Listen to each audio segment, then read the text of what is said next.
Welcome back to Sledgehammer Horror, guys. I am Ken Sledge, and let's talk horror. Today, I am joined by the awesome AJ Meyer. How you doing today, brother? Another day hanging in there. How are you guys? I am doing so well. I'm so glad we were finally able to make this happen. A little bit about you. You were born in South Dakota, but moved to Texas, bounced around in Colorado for a couple of years, but now permanently in Colorado. Yeah. Started acting about 4 or 5 years ago with haunted houses working at 13th floor Denver. That's super awesome. And what I love about this is you actually made someone piss themselves the first night and earned a golden skull, which is a bonus for making someone piss themselves. Now, I don't know any other profession where you're like, yes, I made someone piss themselves and I got an award for it. So what was that like? It was kind of a surprise, honestly. Like so I got the Golden Skull at Fright Fest at Elitch's, where they do it was Elitch's Fright Fest in Denver, Colorado. That's where I got my first Golden Skull, and that's where it just kind of happened. Like I think it was all just a weird series of events where their normal chainsaw guy called out, wasn't there night one. I'm 6'4", I could carry a chainsaw. They put me in there and they have a spotlight, so you come around out of this fog room into a spotlight. You see nothing. You kind of hear nothing. You hear the other screams, other stuff going on. But then under the spotlight, you just hear somebody pulling a chainsaw. Chainsaw starts running, and they just come out of the spotlight. So it's that crazy, like it's insane how good it works with how little effect there is. It's purely just a bright light on you. You can't see anything. And the second a 6'4" guy stands in front of that light, oh man. Made so many people run into the wall, fall down, piss themselves. Like, yeah, it was everything. And like they came through with black light to make sure, because some people will carry like water bottles through and like, oh, maybe it's water. And nope, managed to get it. That's awesome, man. But outside of horror, a little bit, you are a massive nerd. I love video games, anime. I see the Pokemon stuff in the background, which is super dope. But you do love horror, and you love, psychological horrors, the Cube, thrillers, stuff like that. And for those of you that haven't seen him, you can see him in the upcoming films, Red Winter and Jammin Dead, but also current films, Promotion and Riddle Me This. And you can also follow AJ on social media right down here. So make sure you're clicking the links in the description to give him a follow. So Promotion, that's a movie that you wrote as well, if I'm not mistaken, correct? I helped a little bit with writing it. So Promotion, we did a 72-hour film fest with a group of people down in Colorado Springs with Ryan Dahl and a couple people down in Pueblo, where they have an event called, or they not an event, but they have a company called Wake Up Pueblo. And it was started by one of the gentlemen from Shark Tank, one of the billionaires. Like he was like, we're going to come to this town. We're going to kickstart something that's passionate about this town. And so they chose Pueblo, and they chose the filmmaking industry. And so Wake Up Pueblo is doing all sorts of events trying to encourage the film industry in that area. And so Promotion was what our team went with. And we got, this was a 72-hour film fest. It was we had a random drawing.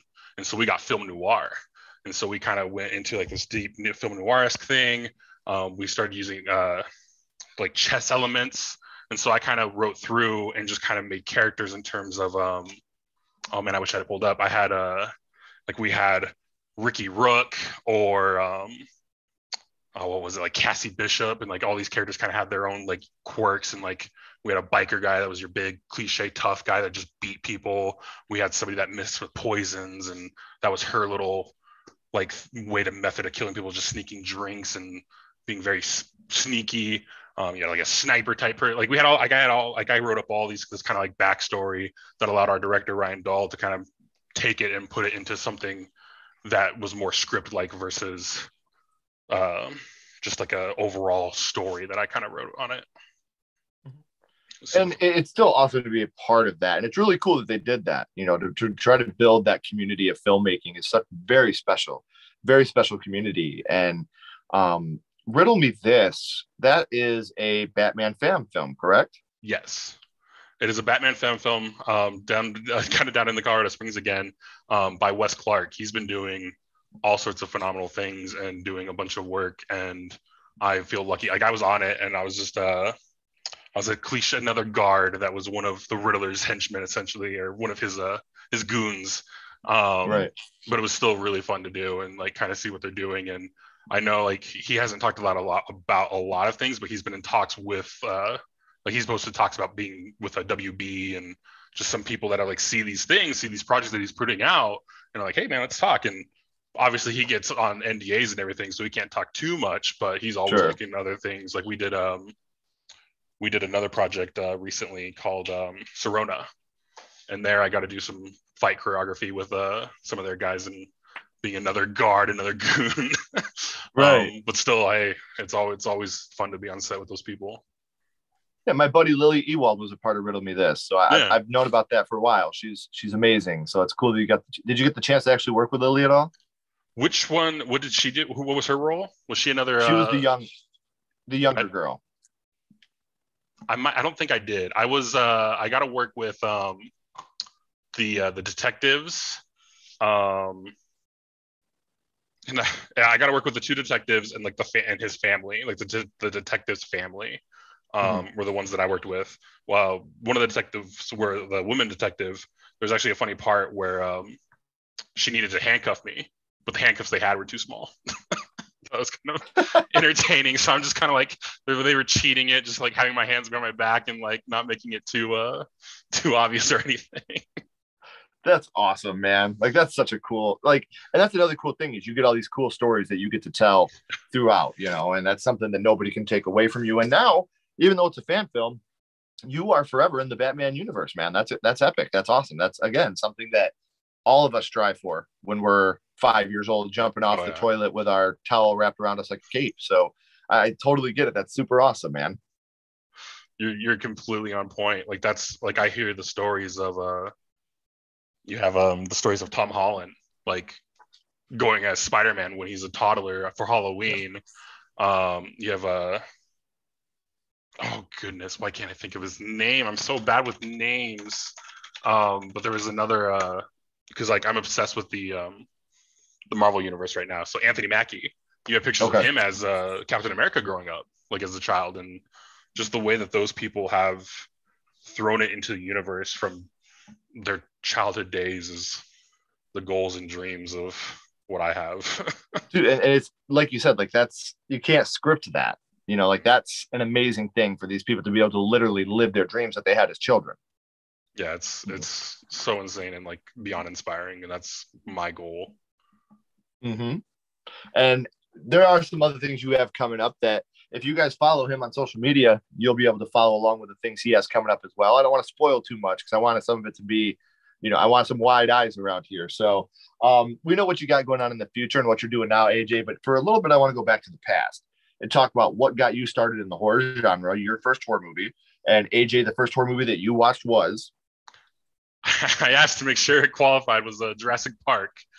I still remember being a toddler in South Dakota, and like I either came into the room while my parents were watching. I don't even remember how I came across it. I just distinctly remember the scene where a guy drops his watch or something while the dinosaur's in the cage. He goes to grab it. Dinosaur grabs him, and he's just getting pulled into the cage that they have. You don't even see the dinosaur. You just see the terror in this guy's face as he's getting pulled into this cage and then just mauled to death. And then it just pans to like, hey, look at this awesome, cool park that we were building. And it's just like traumatized me for days of like that just being grabbed by something unknown is just, oh man, that's horrifying to me. Oh, and to me, Jurassic Park, totally, completely, and in all ways, definitely a horror film. Like, I don't think there's any argument against it. So you said you were pretty young. Do you remember about how old you were the first time you had seen it? I had to have been 6 or 7, if not younger. I was young. Again, something when we're kids, we all love dinosaurs, and so to stumble upon them like this, to kind of be like, maybe these things are kind of fucking scary. Like, yeah, a little bit. Something about just these like tyrannical things that you literally can't do anything about. Like you'll see those pictures online about like just creations of a literal mountain walking across a prairie, just these incomprehensible beasts that, yeah, it's insane. Like thankfully elephants aren't carnivorous. Like you just have these giant like people. Yeah, you have these animals that just could do with us what they want. Right. And that's the scariest part about it right there. And you watch the film and you really like, you do see like a lot of majestic scenes, but at the same time, there's a lot of fear that happens in this movie. And we talked a little bit about the scene at the beginning, but do you remember which was that the scene that affected you the most, or was there another scene that got you? I'd say that was the scene that definitely affected me the most. And then like kind of thinking about them, like you had so much fear in Jurassic Park 1, like until towards the end, with just like the raptors that were hunting everybody. You have that one, the spitter that God, I gotta forget his name too, but you have all this fear and just terror in all of these actors in Jurassic Park 1. And then like as you kind of move towards the later ones, like you kind of like calm down. Like we have, what was it, Jurassic Park 3, where they're literally surrounded by a pack of raptors and they just give the eggs and they're let go. Like, yep. See ya. If that's Jurassic Park 1, they'd be dead. They'd just be destroyed. Like, like and now you have the newer ones with Chris Pratt and how he just says like, oh yeah, I got pet raptors, it's fine. Yeah. And see, I agree. I think they became more fantasy sci-fi as they went, but I think the first one was absolutely, like you said, horror. Like you got the scene where the raptor literally wraps its claw around the door. Like it's a total slasher moment. And I just, I absolutely love this movie. Even that, like the window in the door when he pops up and just like breathes onto the window. Oh man, classic scenery. Oh yeah. Yeah. Well, and it's funny because I've learned things about this movie. Like there's a scene where they're in the car and you see the water doing the ripple, as the T-Rex is coming closer. And I learned that the way that they did that to give it that perfect ripple is they put a guitar string and tied it to the bottom and was plucking the guitar string, and the vibrations of the guitar string is what was giving it that awesome ripple effect. And there's so much with Jurassic Park that behind the scenes, like this is one of my favorite Blu-rays to watch when it comes to behind the scenes stuff, because the way they did a lot of this is so awesome. And that guitar string one was one that I thought was really cool because they obviously could have CGI'd it, but they found a way to practically make that work. So I think that's amazing. So we know, AJ, which scene it was that affected you the most, but what would you say your favorite scene from Jurassic Park is? It might be, oh man, there's so many, there's too many good ones. They all kind of inspire different things of like I kind of like the fear of Jeff Goldblum in the back of the truck running away, like go faster, come on, like freaking out, like getting chased by the T-Rex. But then you also like at the end when the T-Rex is like quote unquote victorious as everyone else gets away as he fought off the 3 raptors. Like just that scene or that imagery of the T-Rex kind of like proclaiming his own victory as the banner falling down and just everything looking crazy. Like, oh man, there's a lot of good imagery in that one. I gotta go with that one too. I love that. The symbolism of the banner falling while the T-Rex is roaring. Like it's such a great ending to a film. Now, as horror fans, we do love the kills. Jurassic Park does have the kills in it. What would you say your favorite kill from Jurassic Park is? It might be the raptor getting the hunter, getting that revenge, and the clever girl and everything. Because I think that one gets that it adds more to it. I think that has a lot more depth to it in terms of a lot of the other kills that are just kind of tossed or off screen in a way. Like you have the bathroom scene, which is great and hilarious, and the dude getting ripped in half is always fantastic. But at the same time, you kind of go look into that, the hunter versus the hunted, the hunter becoming the hunted, 2 intellectual creatures trying to get the better of the other, just all those different things versus God, I can't remember his name. I forget how did Samuel L. Jackson die in that movie, or did he get away? No, remember he's just like, you just see his hands. Oh, that's right. Yeah. He went somewhere else and then his hands just Like that's exactly my point. Like all these off-screen deaths and whatnot are just like very quick flash and you miss it deaths, or the ones that at the beginning where it's you don't even see the creature, you just see the fear. Right. I would have loved to see Samuel L. Jackson die in that movie. Just to see his reaction would have been fantastic. So, AJ, we know how horror started for you with Jurassic Park and what that movie means to you. But now I got to throw a curveball at you here for a second. My little buddy Ghostface has a question for you. What's your favorite scary movie, AJ? What is your favorite horror movie of all time? Man, I feel like my initial reaction goes to The Cube. Mm-hmm. Don't know why exactly off the top of my head. Like it's something like that's one that I'll always go back to. I think it's something of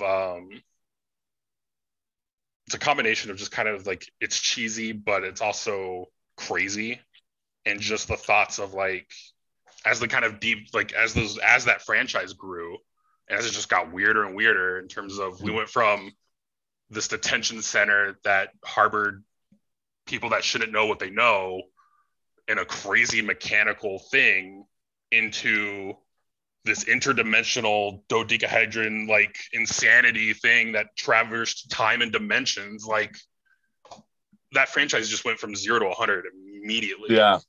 Like, and if you haven't seen Cube and you are a fan of Saw, I think it's a film that you should really check out. I think it's something you would really, really enjoy. So AJ, I've had an amazing time learning how horror started for you, my friend. But now we're going to go back to Jurassic Park, and what we're going to do is rank this on a skull count. We're not judging it on score, direction, acting, none of the above. What we're doing is strictly judging this movie on how much it affected you on first viewing. So 0 skulls being not effective, 5 being extremely effective. You can use half and quarter skulls anywhere in the middle. AJ, what would your ranking of Jurassic Park be?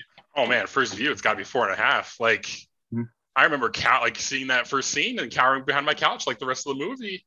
Yeah, that was insane. Like, it's a movie that has really stood the test of time. I mean, oh yeah, they're still doing sequels, and the new Jurassic World is bringing back that original cast. Like every time one of these movies comes out, whether it's good or bad, I will be at the cinema watching it. You know, like it's something that's gonna happen. I get to watch dinosaurs, man. Like I'm in anytime I get the chance. So, man, it really has meant a lot to me to be able to hang out with you and learn how horror started for you. And I'm very excited for the projects you have coming up. And guys, we're at the end of the third act. The credits are about to roll, curtain's about to drop. But before it does, these social media links need clicking. So make sure you're clicking these social media links. Make sure you're following AJ on social media so you can stay up to date on everything that he's up to here in the future. AJ, don't go anywhere. I got a couple more questions for you. Everybody else, as always, keep talking horror, stay what you are, and we'll see you guys soon.